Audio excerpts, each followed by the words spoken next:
If you have not regulated your stress, if you have not taken care of your own physical, spiritual, emotional well-being, how are you truly giving your child more love? Welcome to our podcast. The better you are, the better you are. Whether it is physically, mentally, or spiritually, when you know better, you can do better. And when you do better, you'll be better. On this podcast, we share knowledge, expertise, opinions, and experiences.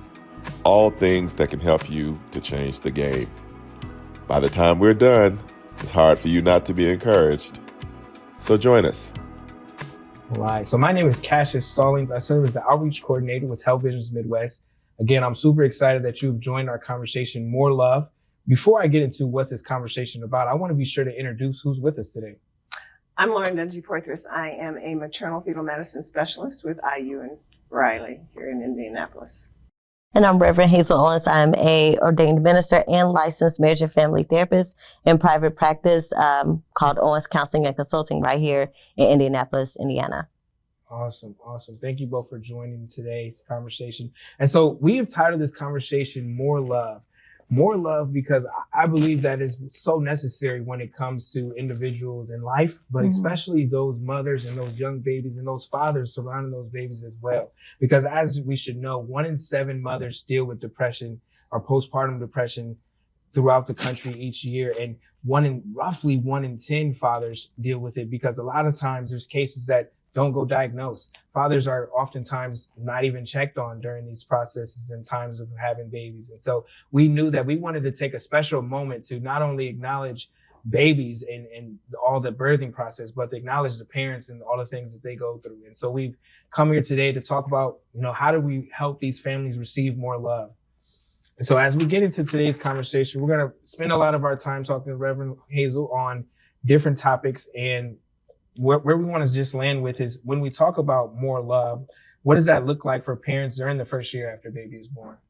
Yeah, so I think oftentimes when we think of more love, we're thinking of like, how can I be more gracious to the baby? How can I have extra snuggle time and skin to skin time and just all these precious memories, right?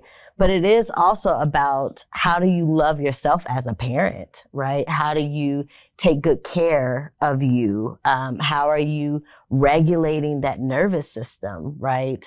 One of the things I often have to remind my clients, that your baby needs parents who are well, right?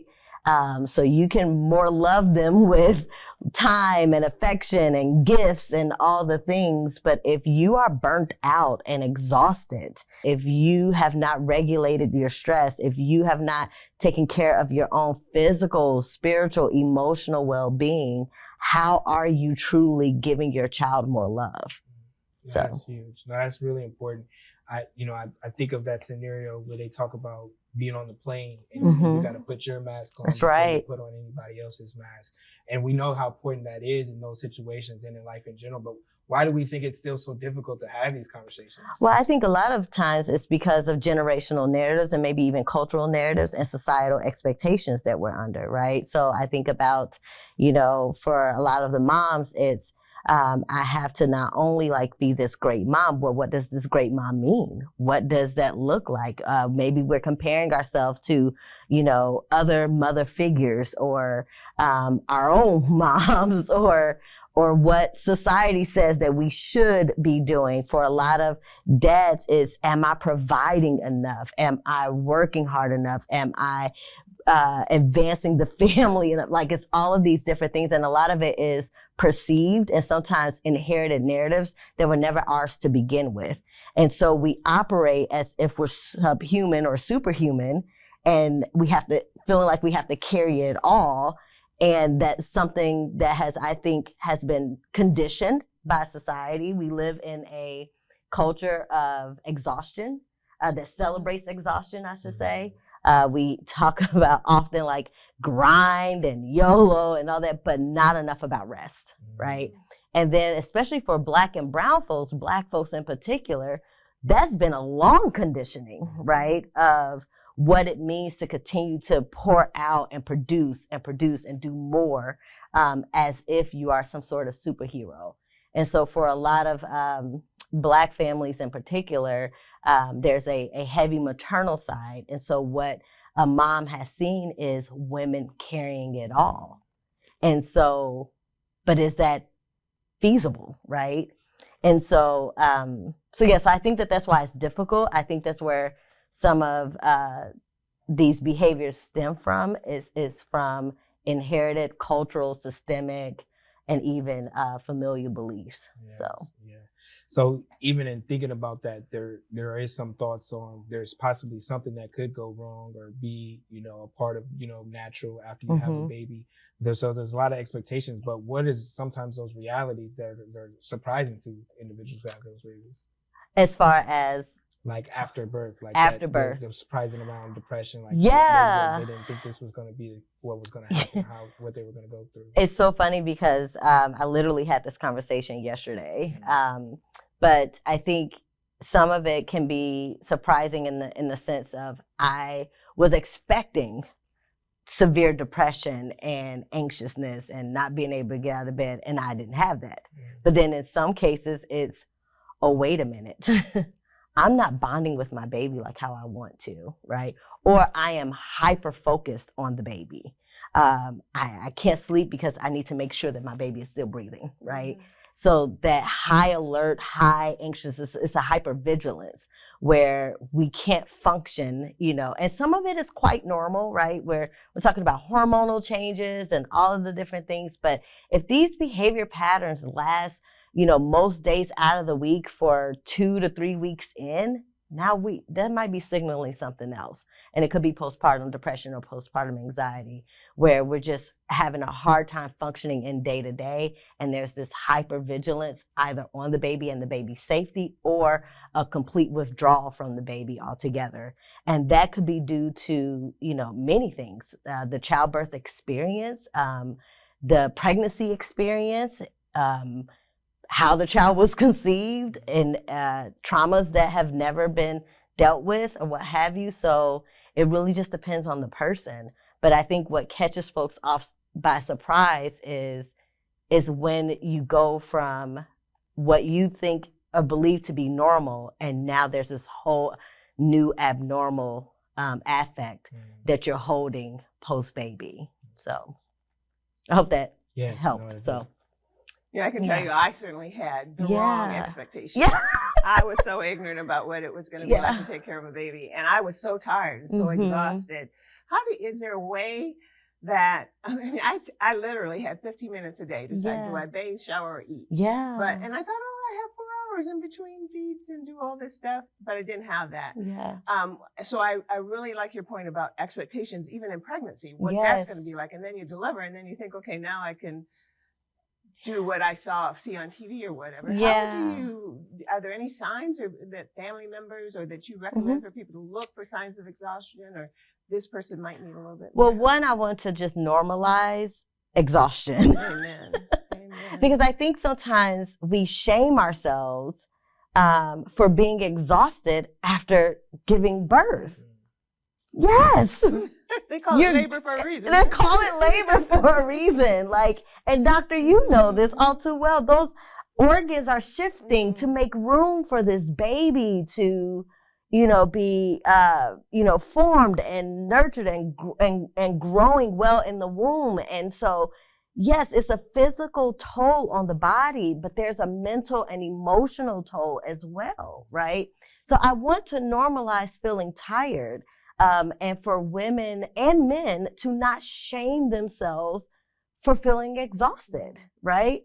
This is new for many folks, right? And even if it's not your first child, maybe it's your second or third child or seventh child. Each pregnancy and each delivery and each child is different, right? So what you experience with baby number 1, you may not experience with baby number 2, 3, or 4, right?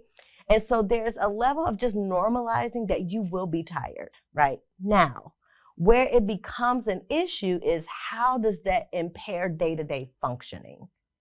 And this is where the diagnosis comes in of postpartum depression, postpartum anxiety, or for dads, postperinatal depression. Is when these signs that I'm going to mention here in a bit starts to interrupt one's day-to-day functioning most days out of the week for weeks on end, right? So it is the extreme exhaustion and fatigue. It's not being able to shower or care for yourself, or the desire to do it, but just it feels like a chore. It's the hypervigilance on this fixation on, am I keeping my baby safe, right? Like constant anxiety, constant worry, where it literally disrupts your mood.